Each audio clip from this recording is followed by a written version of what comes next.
novembre 2020, papier 21, numéro 4B. On commence question là avec overhead absorption, overhead analysis. Disons-moi ici, the factory makes kitchen tables. There are two production departments, cutting and assembly. Il donne-moi une valeur ici pour overheads et labor hours et machine hours. Si je get question là. Question dis-moi, calculate to 2 decimal places appropriate overhead absorption rates for each department. Alors, nous rappelle qui le OER, overhead absorption rate. Je prends mon overhead et je divise les par ce qu'on appelle un suitable basis. Alors, pour cutting department et assembly department. Pour qu'il soit capable d'avoir une suitable basis, je vais dans ma question et c'est là que je fais le travail là. Nous checkons une coûte. Nous remarquons pour cutting department, sur labor hours de 13 000, sur machine hours 24 000. Nous remarquons qu'il peut servir machine hours plus beaucoup que labor hours. Donc, pour cutting department, nous pouvons servir machine hours. Tandis que pour assembly department, nous labor hours de 15 820, tandis que nous machine hours de 7 290, nous pouvons servir, ce qui plaît beaucoup, labor hours. Voilà. Donc, pour cutting, je prends mon overheads, 68 400, et je divise les par sur basis 24 810. 24 810. Alors, je prends mon calculatrice. 68 400 divisé par 24 810, dit vers moi 2,76 $ per, le chicken coûte ici, machine hour. Machine hour. Voilà. Maintenant, pour assembly department, ce OER, nous prenons le overhead 49 200. 49 200 divise par ce basis, et ce basis ici c'est 15 820. Labor hours divise par 15 820. Alors, calculatrice, 49 200 divisé par 15 820, fait moi 3,11. 3,11 $ per labor hour. Ça, c'est pour nous trouver, nous, overhead absorption rate.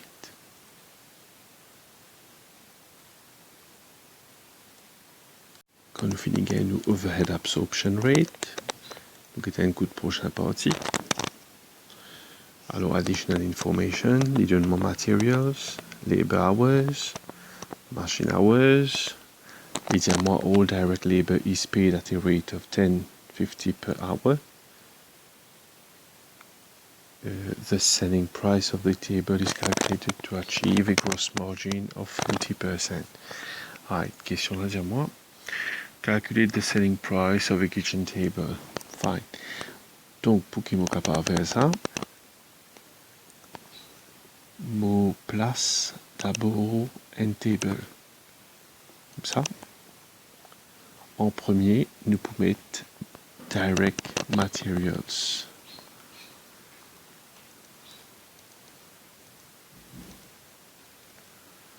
Alors, direct materials, nous visons 4,2 kg et 4,90 $ par kilo. Donc, nous faisons 4,2 fois 4,90. 4,2 fois 4,90, 20,58. 20,58. Voilà. Deuxième, c'est direct labor. Attention, pour direct labor, nous avons pour deux départements. Nous avons pour cutting et nous avons pour assembly. Soit nous séparons, soit nous mettons le total. Vous séparez, vous pouvez cutting et puis vous pouvez assembly. Cutting 3.8, assembly 2.2 et per hour c'est 10,50. Donc 3.8, 2.2 fois 10,50 fois 10,50. C'est une calculatrice. 3.8 fois 10,50, 39,9. 39,9. Et puis 2.2 fois 10,50, 23,1. 23,1. Vous faites une subtotal. 39,9 plus 23,1, 63. Mon capable ajoute ça de l'ensemble. 20,58 plus 63 fait moins 83,58. Et on appelle ça nous prime cost.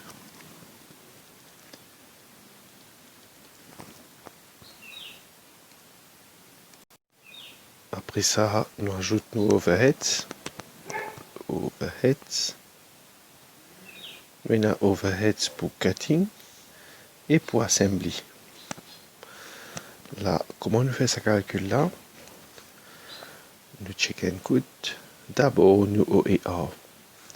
Cutting sur OER, c'est machine hour. Tandis que assembly sur OER, c'est labor hour. Donc, pour cutting, nous prenons machine hour 2.1. Tandis que pour assembly, nous prenons labor hour. Pour assembly, nous prenons labor hour. Right. Veut dire, pour cutting, nous prenons machine hour 2.1. Et pour assembly, nous prenons labor hour 2.2. Multiplié par OER qui nous a calculé juste avant. Donc, pour cutting 2.76 et pour assembly 3.11. Cutting 2.76 et pour assembly 3.11. 11. Voilà. Calculatrice.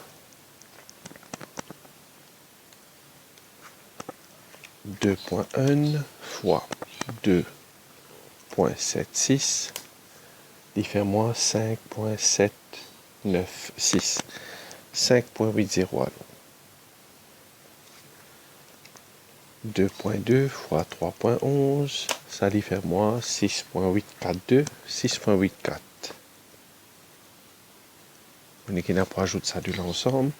5.8 plus 6.84 fait moins 12.64.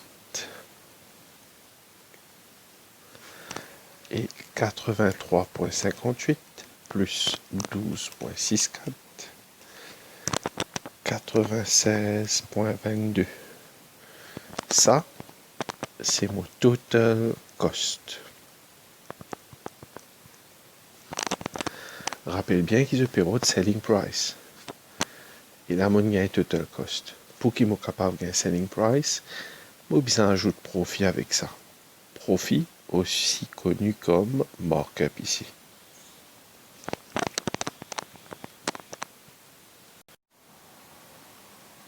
Et dans mon question, malheureusement, il n'y a pas nullement markup, il n'y a nullement margin.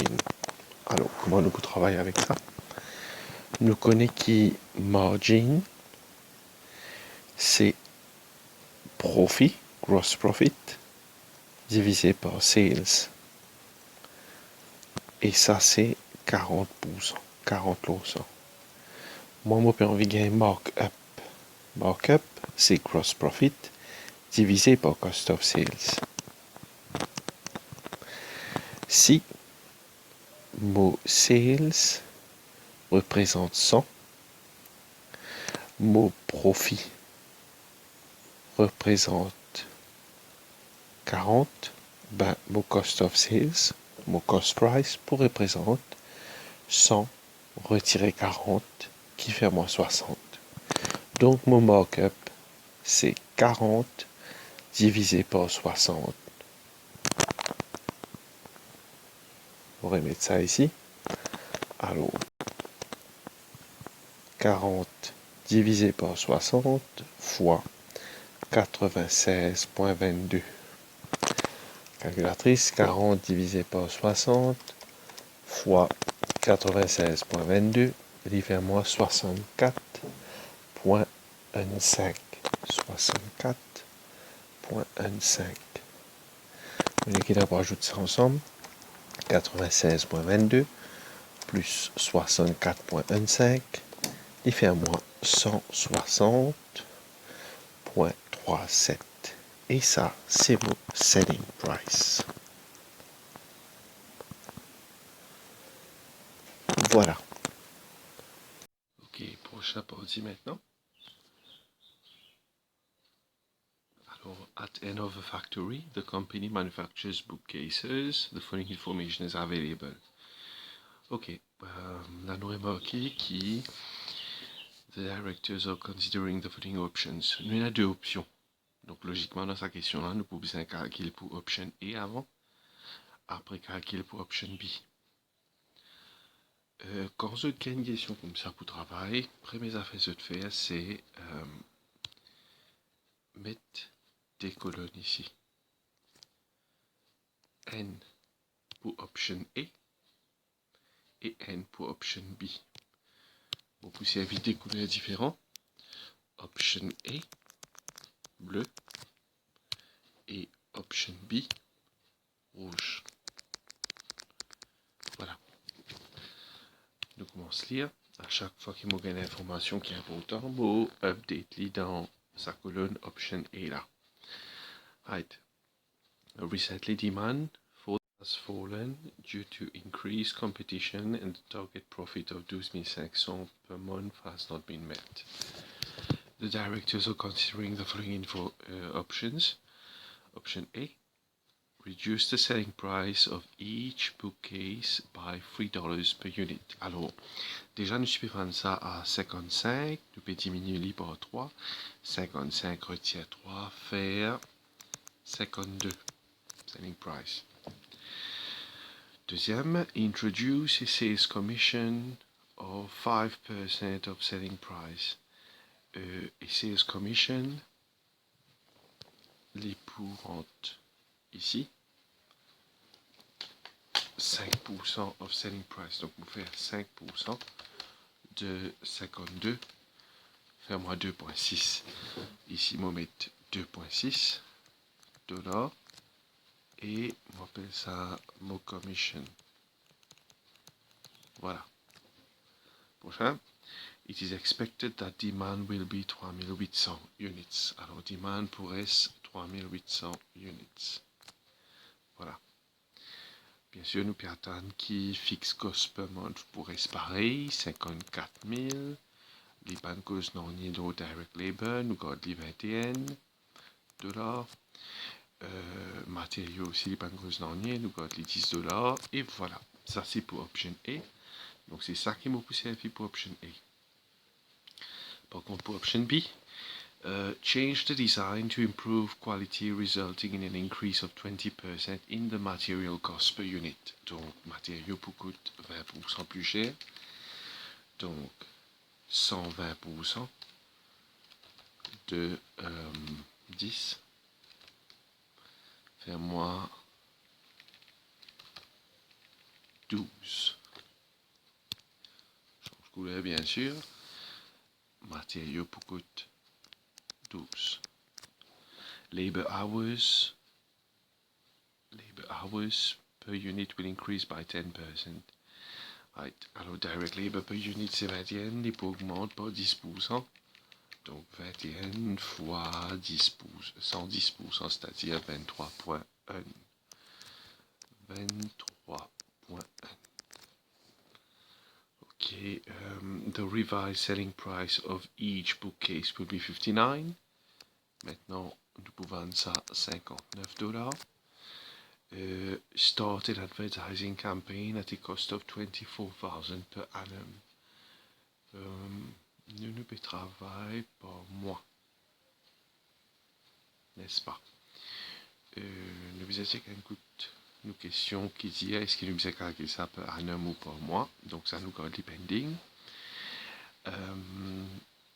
It is expected that the demand will be 3040. Alors ici, le demand pour 3040.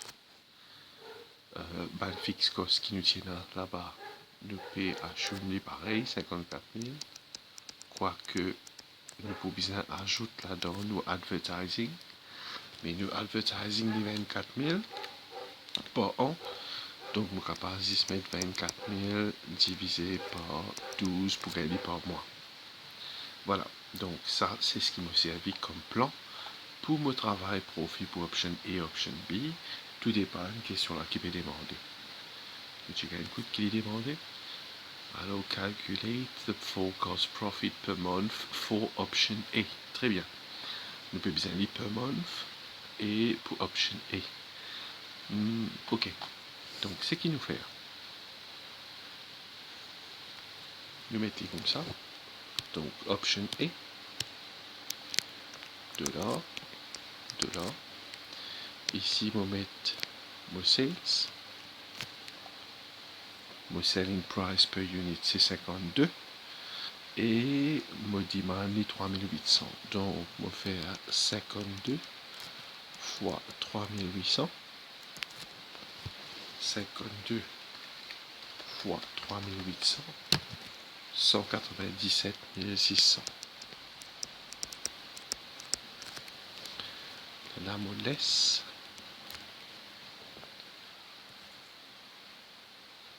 Mon materials. Direct materials.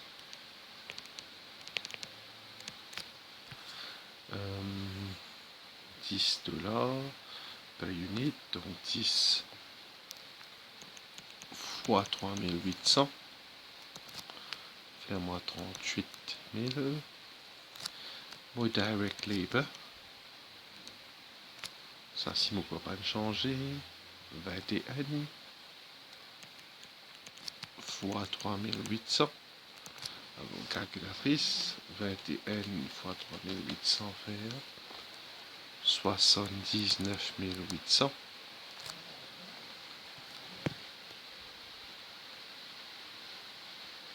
On va mettre aussi là-dedans mon commission 2.6. Alors, sales commission 2.6 fois 3800.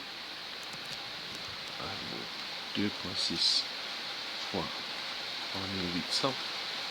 Faire-moi 9880. Avec une subtotal en lit. Alors, 38 000 plus 79 800 plus 9 880.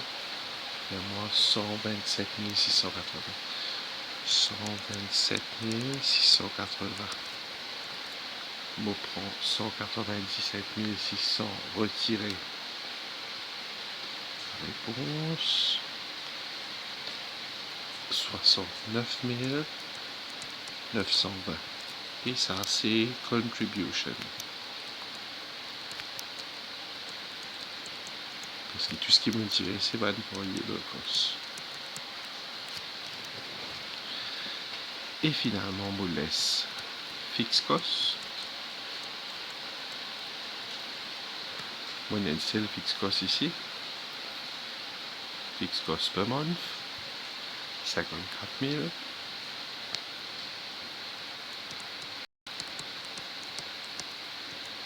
Et ça donne moins de profit de alors 69 920 retirer 54 000, 15 920. Ça c'est profit from option A. Voilà. Comme nous finissons pour option A, nous get prochain c'est option B.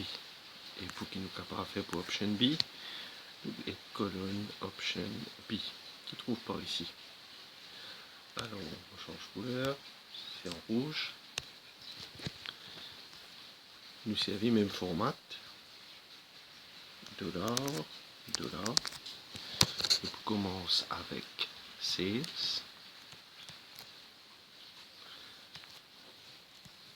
Remarquez pour option B, demand in VIN 3040 et selling price in VIN 59.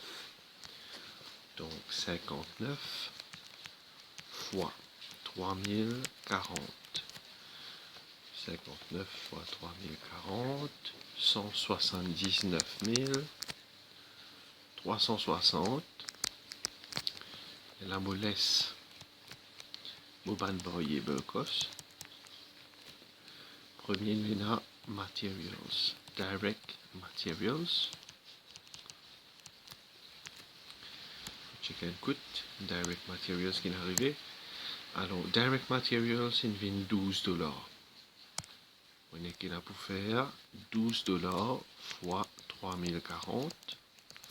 Alors, $12 fois 3040, 36 480. Deuxième, c'est direct labor. Check and cut, direct labor. Direct labor in VIN 23.1.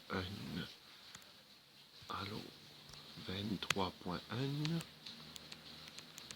fois 3040. 23.1 fois 3040. 70 224. Check and cut, c'est dans les autres variables cost. Non, nous payons commission, nous payons selling commission. Nous payons plus que ça. Donc là, nous sommes capables de faire ça bout là. 36 480 plus 70 224 faire moi 106 704. Et comme retirer 179 360 retirer 106 704 faire moi 72 656. Et ça, c'est mon contribution. Voilà. Et la mollesse, fixed cost. Il y a des fixed costs ici, il y a un fixed cost qui tient d'origine. Fixed cost d'origine, si mon papier fait erreur, c'est comme 4000. Et puis, il y a advertising. Donc, fixed cost d'origine, c'est comme 4000. Plus là, nous avons advertising. Et advertising, c'est 24 000 par an. Donc, on a pour faire 24 000 divisé par 12, qui fait moi 2000. On ajoute ça de l'ensemble, il fait moi 56 000. Et là, on fait 72 656. Retirer 56 000, faire moi 16 656. Et ça, c'est mon profit under option B. Voilà.